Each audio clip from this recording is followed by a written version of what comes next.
तर महायुतीचा धर्म आम्ही पाळायचा तर आमच्या मित्रपक्षांनीही तो पाळला पाहिजे असं भाजपचे नेते हर्षवर्धन पाटील यांनी म्हटलेलं आहे। इंदापूरमध्ये फडणवीसांच्या उपस्थितीमध्ये भाजपचा कार्यकर्ता मेळावा झाला। या मेळाव्यामध्ये भाषण करताना फडणवीसांच्या समोर हर्षवर्धन पाटील यांनी अजित पवार यांना हा इशारा दिलाय।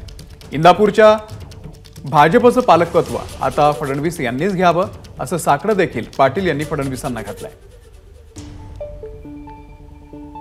महायुती महाराष्ट्रामध्ये आहे, महायुती झाली, वरिष्ठांनी निर्णय घेतला। आज साहेब या सगळ्या लोकांची अपेक्षा एवढीच आहे की महायुतीचा धर्म आम्ही पाळायचा तर महायुतीचा धर्म आपल्या मित्र पक्षांनी सुद्धा पाळला पाहिजे, ही साधी माफक अपेक्षा आहे। एकतर साहेब गावगावच्या कार्यकर्त्यांच्या विकास कामाला साहेब निधी मिळत नाही। गावगावच्या कार्यकर्त्यामध्ये 50% पेक्षा अधिक ग्रामपंचायती सभा भारतीय जनता पक्षाच्या आहेत।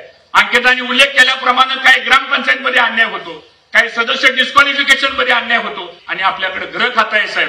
पोलीस स्टेशनचे अधिकारी आम्हाला सहकार्य करतात, त्यांच्याबद्दल आमची तक्रार नाही, अधिकाऱ्यांच्या बद्दल आमची तक्रार नाही साहेब, कारण आम्ही पण 20-20 वर्ष प्रशासनामध्ये काम केलेलं आहे।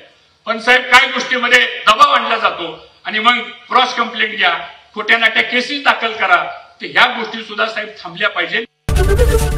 एबीपी माझा, उघडा डोळे बघा नीट।